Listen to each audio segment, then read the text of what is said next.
Voilà, bonjour à tous. Voilà, équipés et harnachés pour enregistrement sur site. Donc, on va lire aujourd'hui dans l'Épître aux Hébreux, au chapitre 12, verset 1er. Et est-ce qu'on peut avoir un peu de lumière de ce côté?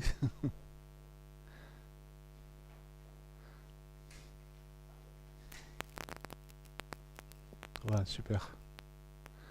Chapitre 12, verset 1er de l'Épître aux Hébreux.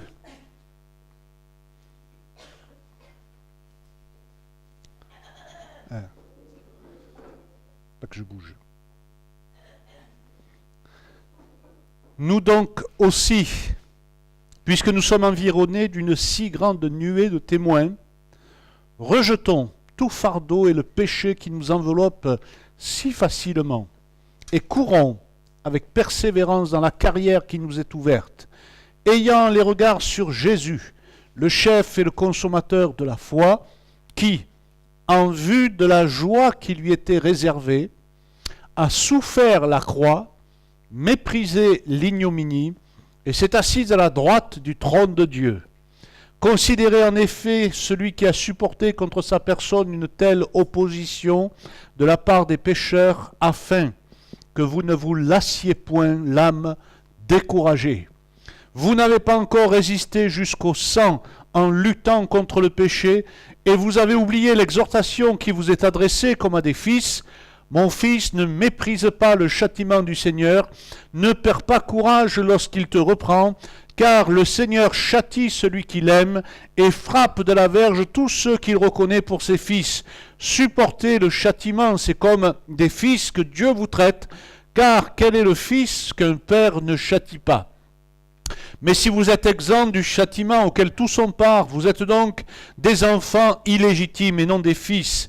D'ailleurs, puisque vos pères, selon la chair, vous ont châtiés, et que nous les avons respectés, ne devons-nous pas, à bien plus forte raison, nous soumettre au Père des esprits pour avoir la vie?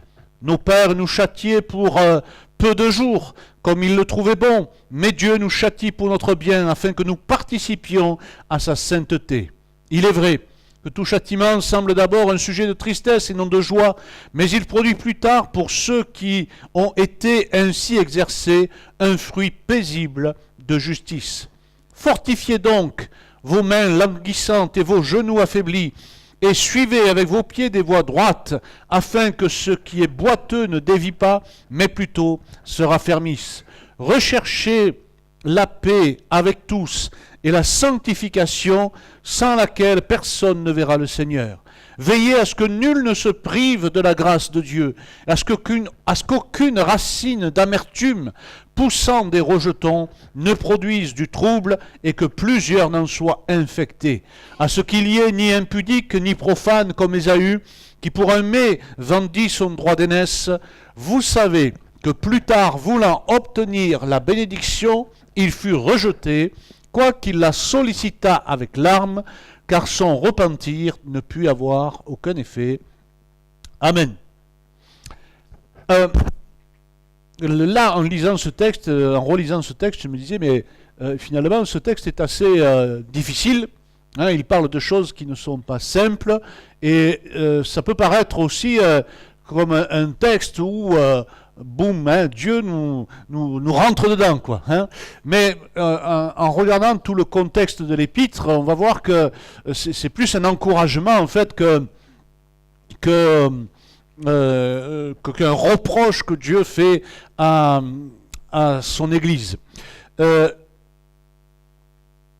Tout au long de l'épître, l'auteur de cette épître cherche à interpeller la foi de croyants qui sont durement éprouvés et persécutés. Hein? Ils sont tellement éprouvés, tellement persécutés qu'ils sont en danger quelque part de lâcher l'affaire et d'abandonner la foi. D'abandonner la foi. Un peu plus tôt, au chapitre 10, il y a un exemple de ce qu'ils ont subi. L'auteur leur dit, en effet, vous avez eu de la compassion pour les prisonniers. Et là, il ne s'agit pas de de prisonniers pour des délits de droit commun, c'est pas des voleurs, c'est pas des bandits. En fait, c'est des gens qui ont été emprisonnés à cause de leur foi. Et l'auteur leur dit, vous avez eu de la compassion pour ces gens. Vous êtes allés vers eux. Vous êtes allés les secourir. Hein. Vous avez accepté aussi avec joie l'enlèvement de vos biens, sachant que vous avez des biens meilleurs qui durent toujours. Donc, vous voyez, c'est des gens qui ont été vraiment durement éprouvés, qui ont dû subir la persécution, certainement de la part des autres juifs, mais aussi de la part des autorités, puisqu'ils ont été jetés en prison. Et donc, c'est pas des gens qui sont dans une légèreté, c'est pas des gens qui ont pris le salut en Jésus-Christ comme une partie de rigolade, et qui se vautrent dans des péchés bêtes et stupides. Non, non, ce sont des gens qui sont tellement éprouvés qu'ils sont en danger d'abandonner la foi. Et tout au long de cet épître, l'auteur va les exhorter, les encourager, leur montrer d'un côté toute l'œuvre de Dieu et d'un autre côté leur donner aussi l'exemple d'autres témoins. Et tout le chapitre 11 nous parle de ça, des témoins de la foi. Et la première partie du chapitre nous parle de ceux qui ont vu des grandes victoires. Il y en a qui ont vaincu des armées, il y en a qui ont fermé la gueule des lions, il y en a qui ont il est question d'Abraham qui a vu sa postérité, il est question de Jacob qui a béni ses enfants, il est question de tous ces gens qui ont vécu la foi dans un esprit de victoire. Mais dans une deuxième partie, il est question de ceux qui furent sciés, maltraités, jetés en prison, eux dont le monde n'était pas digne, vêtus de peau de bête, se nourrissant de sauterelles, de miel sauvage, tous ces gens pour qui la foi a été une souffrance. Et ils ont vécu leur vie de foi dans la persécution, ils ont vécu leur vie de foi dans toutes sortes de difficultés, et il est dit clairement que leur foi à eux a été une foi d'un aussi grand prix que ceux qui ont vu des victoires, qui ont vaincu des royaumes, qui ont mis à bas des armées, qui ont fermé la gueule des lions, qui ont pu traverser le feu sans être touchés, etc., etc. Donc, vraiment, un encouragement. Et il est dit, là, au début de notre texte, puisque nous sommes environnés d'une si grande nuée de témoins. Une nuée, et cette nuée fait référence à la gloire. Il y a une gloire des témoins de la foi des temps anciens qui sont là et qui, quelque part aujourd'hui, comme là dans l'Épître aux Hébreux, ils regardent, ils sont les spectateurs de la course des Hébreux et puis de notre course à nous aussi. De notre marche, dans notre vie, ils sont les spectateurs. Et quelque part, imaginez-vous dans un stade, imaginez-vous que tous ces témoins sont là, ils sont debout dans le stade, avec des drapeaux, avec des écharpes, et ils vous encouragent. Là, aujourd'hui, ils vous encouragent. Nous sommes environnés d'une si grande nuée de témoins.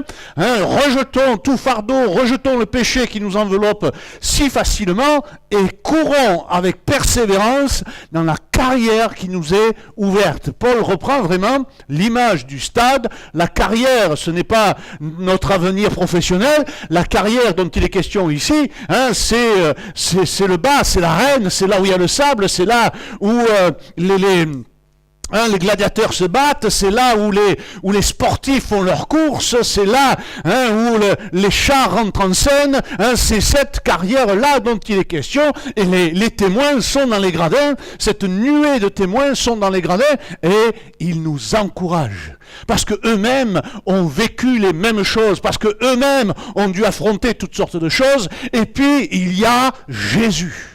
Jésus, ayant les regards sur Jésus, le chef et le consommateur de la foi, Alléluia, notre exemple, notre modèle, notre Seigneur, notre Sauveur, celui qui a vaincu sur la croix, celui qui a supporté contre sa personne une telle opposition de la part des pécheurs, celui qui a souffert jusqu'au bout, qui a été maltraité, qui a été méprisé, celui sur qui on a craché, on lui a frappé dessus, on lui a mis la couronne d'épines, on l'a mis plus bas que terre, on l'a fait mourir de la mort des impies, des maudits, des esclaves, et sur la croix encore on se moque de lui. Allez, descends de la croix si tu es fils de Dieu. Hein, qu'on voit, on tire sa tunique au sort, on partage ses vêtements, hein, et toutes sortes de gens sont là en train de l'insulter. Mais il est dit, Jésus, en vue de la joie qui lui était réservée, il a méprisé la honte, l'ignominie. Il a méprisé le mépris. Et il s'est assis à la droite du trône de Dieu. Il a méprisé ceux qui le méprisaient. Il a méprisé toute cette cacophonie de haine, de violence, de calomnie. Il a méprisé tout cela parce qu'il avait en vue quelque chose. À cause de la joie qui lui était réservée. Père, je remets mon esprit entre tes mains. Alléluia. À cause de la joie qui lui était réservée, il a souffert la croix, il a méprisé l'ignominie et il s'est assis à la droite du Père. Je me rappelle Jésus, hein, qui tressaille de joie par le Saint-Esprit et qui dit, Père, je te loue de ce que tu as caché ces choses aux sages et aux intelligents, mais tu les as révélées aux enfants. Tu les as révélés aux enfants. À lui soit la gloire. Et donc, hein, les yeux portés sur Jésus. Il y a cette expression, il est le chef et le consommateur de notre foi. Il est, cette expression, elle est bizarre. Elle n'est pas habituelle dans notre langage. Et en fait, elle signifie que Jésus est au début. Il est le chef. Il est au début de notre foi. Il est celui qui est l'origine. Hein, c'est l'origine de notre foi. C'est lui qui s'est révélé à nous. Hein, ce n'est pas nous qui, quelque part, à force de recherche, à force de spiritualité, paf, on a découvert Jésus. Non, c'est lui qui est venu vers nous. C'est lui qui, par son esprit, nous a révélé son œuvre. C'est lui qui nous a révélé qui il était. Hein, lorsque Pierre s'écrie, tu es le Fils du Dieu vivant, hein, Jésus lui répond, tu es heureux, Simon, fils de Jonas, parce que ce n'est pas la chair et le sang qui t'ont révélé ces choses, mais c'est mon Père qui est dans les cieux, hein, qui a révélé ces choses. Et Jésus dira ailleurs, nul ne peut venir à moi si mon Père qui m'a envoyé ne l'attire. Hein. Donc c'est vraiment Jésus qui est à l'origine. C'est lui qui va produire la foi dans notre cœur. C'est lui qui va nous pousser à croire. Mais s'il en est à l'origine, il est aussi le consommateur. Celui qui est à la fin. Hein, celui qui va mener cette foi jusqu'au but, jusqu'au bout. Alors on peut compter sur lui. Et dans cette carrière qui nous est ouverte, dans cette course de la foi, de la vie, de notre vie, de votre vie, avec les difficultés, avec les déceptions, avec les problèmes, avec la faiblesse de notre être, avec nos luttes, nos combats misérables que je suis, je ne fais pas le bien que je voudrais faire, je fais le mal que je ne voudrais pas faire, ayant les regards sur Jésus. Si je commence à regarder à moi, je suis perdu. Si je regarde à mes problèmes, je suis perdu. Si je regarde aux circonstances extérieures, je suis perdu. Mais je veux lever mes yeux vers celui qui est le chef et le consommateur de ma foi. Et là, il y a une assurance dans mon cœur. Le Saint-Esprit témoigne à mon cœur que s'il a commencé cette œuvre, il la mènera jusqu'au bout. Je ne sais pas comment il fera, je ne sais pas comment il se débrouillera, mais je sais qu'il a l'intelligence, la sagesse et la puissance pour le faire. Donc je suis dans la paix. Je suis dans la paix parce que mon salut ne repose pas sur moi, sur mes forces, sur mes capacités, sur ma spiritualité. Mon salut repose sur le chef et le consommateur de ma foi, sur Jésus-Christ. Et bien souvent, on est dans des situations, on se dit, Seigneur, mais qu'est-ce qu'il faut faire? Je ne sais pas, je n'ai pas de solution. Je suis comme un prisonnier, je suis comme enfermé dans quelque chose. Mais Seigneur, toi, tu es le chef et le consommateur de ma foi. Et je te fais confiance, tu sauras me délivrer et tu seras tu sauras trouver les solutions qu'il me faut. Il est celui qui est à la droite de Dieu et qui intercède pour nous. Et je suis rassuré parce que je sais que son intercession est efficace. Ma prière, des fois, je ne sais pas si elle est efficace, mais son intercession en lui, je sais qu'elle est efficace. Je sais qu'elle est bonne et je sais que dans cette intercession, eh bien, j'ai la victoire. Alors, après, il est question de discipline. Et pour ne pas avoir l'image d'un Dieu qui est un père fouettard, hein, il faut qu'on replace là aussi tout ce texte dans ce contexte de persécution que vivaient les Hébreux. Hein, de persécution qui était le quotidien de ces églises. Hein. Et c'est dans le cadre aussi de cette exhortation à la persévérance qu'il nous faut voir ça. Parce que oui, quand on a des difficultés, on peut ressentir des choses comme une sorte de discipline divine qui s'exerce sur nous. Et alors, il n'y a pas de mal à ça. Et peut-être que dans notre esprit, il faut dissocier discipline égale rejet. Il faut dissocier ces choses. C'est pas parce que Dieu me discipline qu'il me rejette. Au contraire, le texte nous dit exactement le contraire. Si Dieu nous discipline, c'est justement parce qu'il nous reconnaît comme ses fils. C'est parce qu'il y a un lien indéfectible qui fait que, quelque part, c'est une bénédiction. Hein, Seigneur, heureusement que des fois, tu es là pour dire non. Tu es là pour me mettre des circonstances adverses dans les choses que je veux faire, vers lesquelles mon cœur me pousse, afin que tu me ramènes dans tes voies. Et c'est pas du rejet. C'est pas parce que Dieu ne prend pas plaisir à ma vie. Hein, parce que souvent, on fait cette association. Souvent, on se dit, bon, mais voilà, hein, s'il me discipline, c'est que ma vie lui est pas agréable. Non, justement, c'est parce que ta vie est agréable qu'il y a cette discipline-là. C'est parce que tu as du prix aux yeux de Dieu, c'est parce qu'il t'aime, c'est parce qu'il veut le meilleur pour toi qu'il y a ce moment de discipline. D'abord, c'est qu'un moment, c'est pas une vie entière, hein, c'est qu'un moment. Et puis, c'est une marque de cet amour de Dieu pour nous. Nos pères, ils nous ont disciplinés et on ne s'est pas découragé pour autant. Nous les avons respectés. À plus forte raison, mais si nos pères ici-bas nous ont aimés en nous corrigeant, et j'espère que tous, on a senti cet amour et cette affection de nos pères et mères ici-bas, parce que si ce n'est pas le cas, peut-être qu'il y aura des choses à remettre en ordre. Peut-être qu'on a besoin de se laisser interpeller par la parole de Dieu et changer notre esprit à ce niveau-là. Changer nos pensées à ce niveau-là. Et peut-être enlever cette association discipline égale rejet. Je sais qu'il y a des parents qui agissent comme ça. Hein, il suffit que voilà, le père a eu un souci au travail, tout ça, hein, il rentre à la maison, pan, hein, il y a une gifle qui part sur l'enfant, hein, sans que... C'est quoi qu'est-ce qui se passe c'est sûr que si on a été sous ce coup de discipline-là, peut-être qu'on aura du mal à comprendre que quand Dieu nous discipline, c'est par amour pour nous. Parce qu'on a servi plus de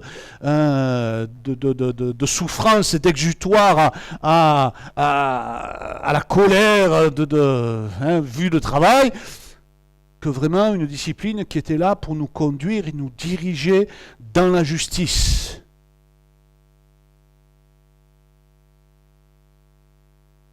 Alors, dans cette perspective-là, l'auteur les encourage.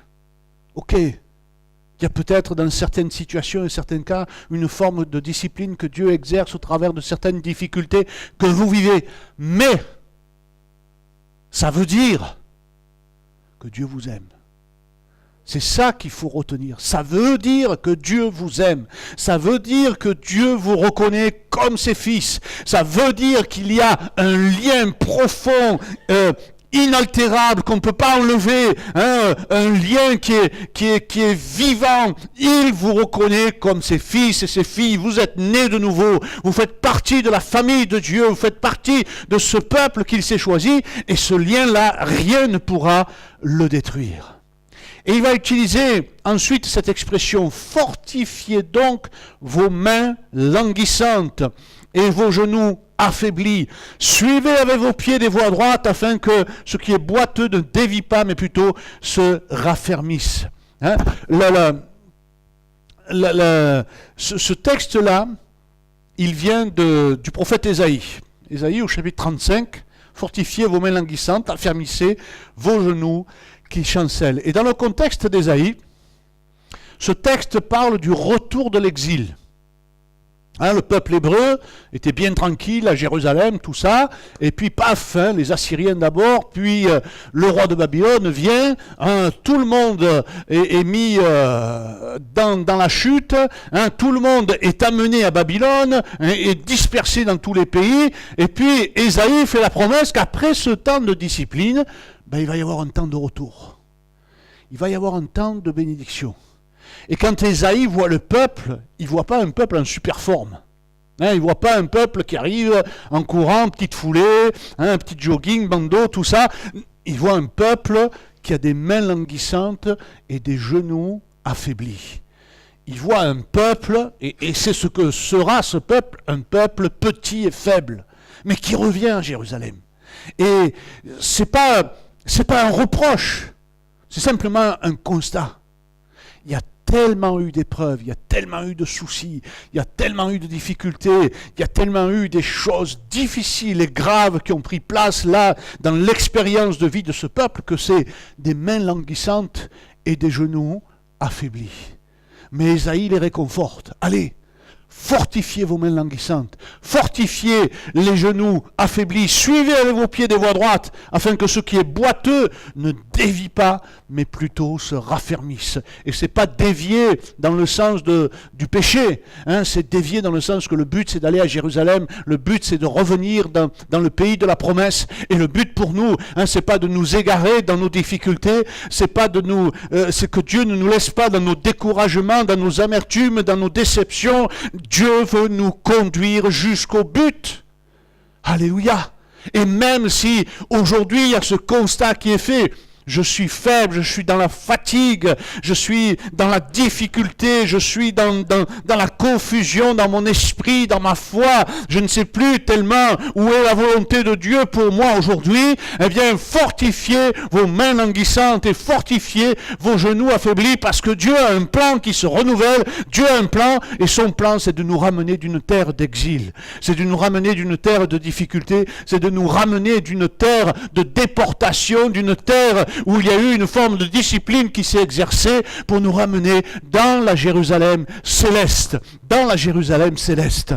Et hein, l'auteur, il comprend la fatigue, il comprend le découragement, il ne le juge pas. Ce n'est pas un signe de faiblesse, ou au contraire, ce n'est pas un signe de faiblesse ou d'infidélité, au contraire, c'est le prix de la lutte qui est en train de se jouer.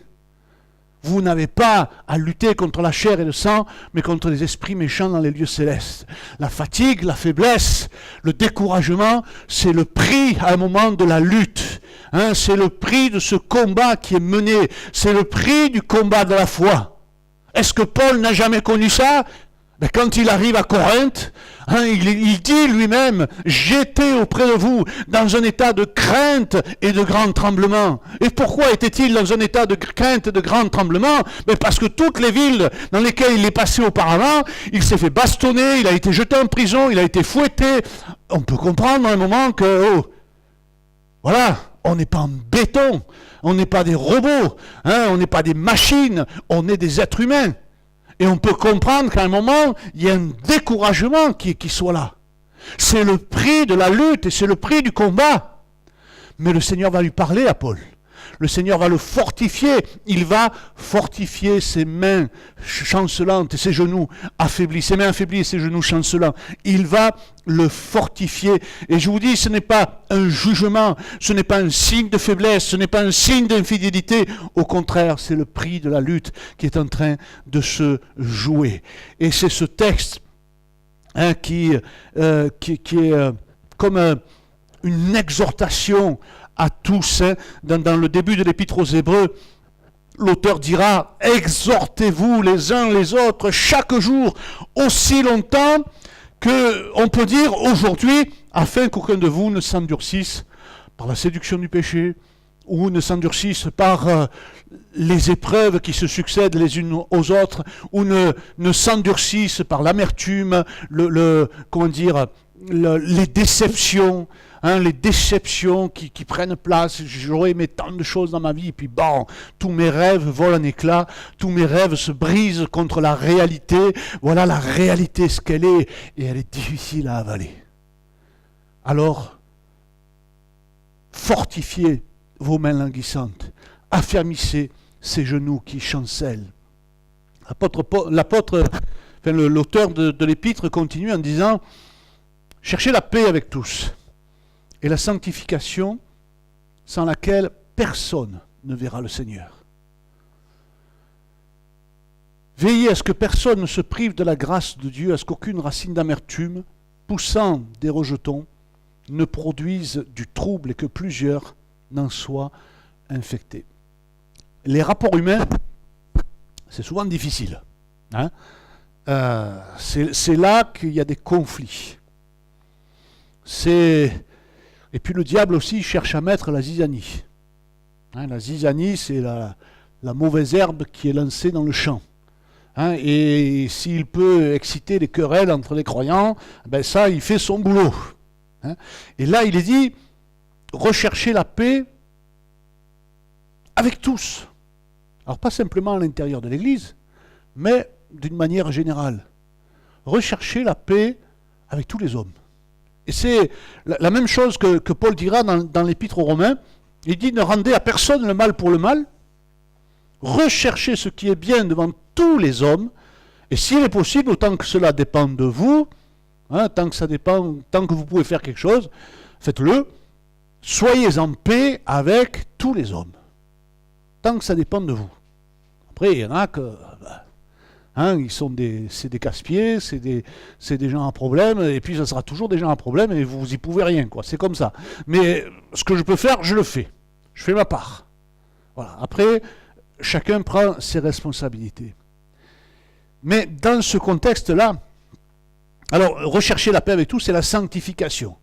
Vous voyez que la notion de sainteté, elle est là aussi dans nos rapports humains. Est-ce que j'ai assez de patience?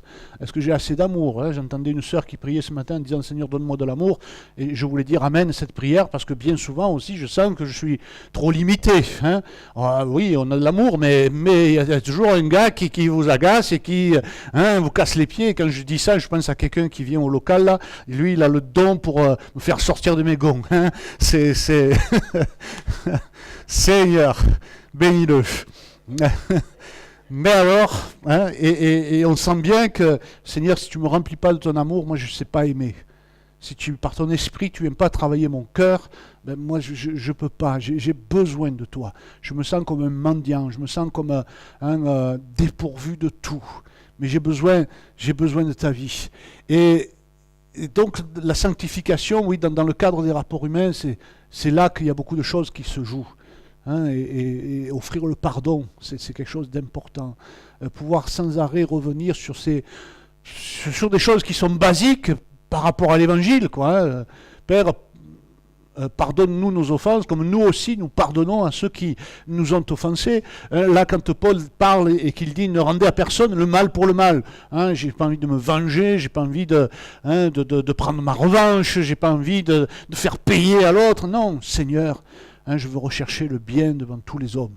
Je veux, autant que cela dépend de moi, être en paix avec tous les hommes. Parce que le risque pour les Hébreux, là, qui étaient persécutés, qui avaient qui avaient été parfois emprisonnés au mépris de la justice, qui avaient vu leurs biens enlevés, c'était de tomber dans le piège de l'amertume. De tomber dans le piège de l'amertume, de la rancœur. Et vous savez combien c'est facile de tomber là-dedans. Combien ce sont des choses qui sont là et qui sont très collées au cœur humain. Regardez combien de murmures il y a eu après la sortie d'Égypte. Combien de fois le peuple s'est mis à murmurer. Un coup, ils avaient plus de pain. Un coup, ils avaient trop de pain. Un coup, ils n'avaient pas d'eau. Un coup, ceci, un coup, cela. Et on se plaint de tout et on se plaint des frères et sœurs. On se plaint de l'église. On se plaint du pasteur. On a toujours un sujet de plainte. Et quand les épreuves s'accumulent, c'est facile de tomber dans l'amertume. C'est facile. Et on peut entraîner les autres aussi, là-dedans. C'est tellement plus facile et plus confortable de se poser comme une victime. Ah, qu'est-ce qu'ils m'ont fait? Oui, mais ça, si Jésus s'était posé en victime, il ne serait certainement pas monté sur le bois de la croix. Et puis, si quand même, il serait monté sur le bois de la croix, il aurait dit, bon, maintenant qu'il se débrouille, il me casse les pieds, il nous aurait laissé sans résurrection. Ou alors il serait ressuscité, il ne serait même plus venu voir ses apôtres, en disant, mais voilà, moi j'en ai jusque-là. Voilà. Or, dans son amour, il a continué, il a persévéré, il a été patient et persévérant dans son amour, et ça c'est notre salut. Alors oui, c'est facile de tomber dans l'amertume à un moment, c'est facile de se laisser gagner, et il est dit veillez, et veillez les uns sur les autres afin que des choses comme ça n'arrivent pas. Veillez les uns sur les autres afin que des choses comme ça, qu'on puisse se garantir les uns les autres de ne pas tomber dans ces pièges d'amertume. C'est là où j'ai besoin de la communion aussi. C'est là où j'ai besoin de quelques frères et sœurs autour de moi qui peuvent me dire « Oh, là tu es en train de partir grave. Tu es en train de marcher à côté de tes chaussures. Tu es en train de faire des bêtises. Tu es en train d'avoir des pensées mauvaises. » Et puis que Dieu fasse que je puisse me laisser interpeller. Il y a encore cette exhortation. Veillez à ce que personne ne se prive de la grâce de Dieu, ce qu'il n'y ait aucun impudique ni profane comme Ésaü, qui pour un mai vendit son droit d'aînesse. Vous savez que plus tard, voulant obtenir la bénédiction, il fut rejeté. Et il semble qu'il faille ici prendre le mot impudique, non pas dans son sens de péché sexuel, mais au sens d'infidèle à l'alliance. C'est plus logique avec tout le contexte, puisque ni impudique, c'est-à-dire ni de gens qui sont infidèles à l'alliance, ni profanes, c'est-à-dire qu'ils ont tenu l'alliance pour rien du tout, les promesses de Dieu pour rien du tout. Parce que derrière l'histoire des lentilles, là, avec Jacob, ce qui se joue, c'est les promesses de Dieu. Jacob, il avait son trésor, c'était les promesses de Dieu. Ésaü, pour lui, c'était pas grand-chose, quoi. C'était une histoire religieuse, quoi. Voilà, quelque part, on s'en fout. Je préfère un plaisir immédiat et rapide à un héritage de promesses. Mais Jacob, il avait bien compris l'héritage des promesses, combien c'était important et combien c'était précieux. Et vous savez que c'est lui qui va hériter des promesses. C'est lui qui va obtenir la bénédiction. C'est lui qui va supplanter son frère aîné qui, dans toute la logique de la tradition humaine, il aurait dû hériter en tant que fils aîné. Mais voilà, l'aîné sera assujetti au plus jeune. Dans nos vies, ça veut dire quoi? Ça veut dire que les choses spirituelles, ça peut paraître un peu invisible des fois. Parfois, ça peut paraître tellement éloigné de nos réalités, de nos difficultés, de nos problèmes. Nos problèmes sont tellement présents et les promesses de Dieu, c'est tellement... c'est des promesses, quoi. Alors, oui, je vais faire ce que j'ai à faire dans ce monde, je vais travailler, je vais forcer, je vais m'en sortir, je vais serrer les dents. Et les promesses de Dieu alors? Qu'est-ce qu'on en fait? Ne vous privez pas de la grâce de Dieu. Toutes ces exhortations, elles sont liées les unes aux autres. Ne vous privez pas de la grâce. Ayez le regard vers Jésus. Courez cette carrière, affrontez les difficultés, affrontez les problèmes, affrontez toutes les persécutions, affrontez toutes les déceptions, toutes les trahisons même, peu importe. Peu importe. Mais affrontez-les en ayant les regards vers Jésus. Affrontez-les sans vous priver de la grâce de Dieu. Affrontez-les parce qu'il y a des promesses qui sont là, qui sont oui et amen en Jésus-Christ. Affrontez-les parce que c'est parfois tellement facile de, trouver des solutions humaines. Tellement facile de replonger dans nos luttes du quotidien avec des solutions de ce monde. Et puis de mettre la foi de côté. Seigneur, je veux marcher dans tes voies. Je veux jour après jour être exhorté, peut-être par mes frères et sœurs, être rappelé que tu es là et que tu agis encore aujourd'hui, que tu agis dans nos cœurs. L'épreuve qui dure, ça peut nous rendre vulnérables. Nous sommes en danger.